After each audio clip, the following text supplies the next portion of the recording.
আজ দুপুরে লাঞ্চটা ভীষণ স্পেশাল হতে চলেছে। সকালে ব্রেকফাস্ট সেরে পুজো করে নিয়েছি। আজকে রান্না বান্নার দায়িত্বে আমি রয়েছে হাজবেন্ড। কয়েকদিন ধরে ভীষণ মাটন খেতে ইচ্ছে করছিল।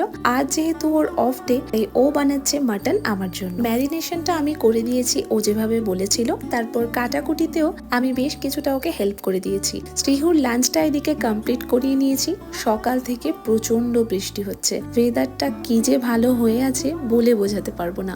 রান্না হতে আজকে বেশ অনেকটা দেরি হবে, তাই রান্না চলতে চলতে এদিকে বানিয়ে নিয়েছি দইয়ের শরবত। রান্নায় আজকে আমার ছুটি, তাই এই সময়টা শ্রীহুর সাথে কাটালাম। রান্নাঘর থেকে মাটনের এত ভালো গন্ধ আসছিল যে মনটা কিন্তু রান্নাঘরেই পড়েছিল। ফাইনালি এদিকে মাটন কমপ্লিট, বসে গেছি লাঞ্চ করতে। রান্নাটা আজকে কি যে ভীষণ ভালো হয়েছিল বলে বোঝাতে পারবো না। একে বাইরে এত সুন্দর ওয়েদার, তার উপর আবার স্পেশাল মানুষের হাতে তৈরি স্পেশাল লাঞ্চ থালি। দুপুরটা আজকে দুর্দান্ত ছিল।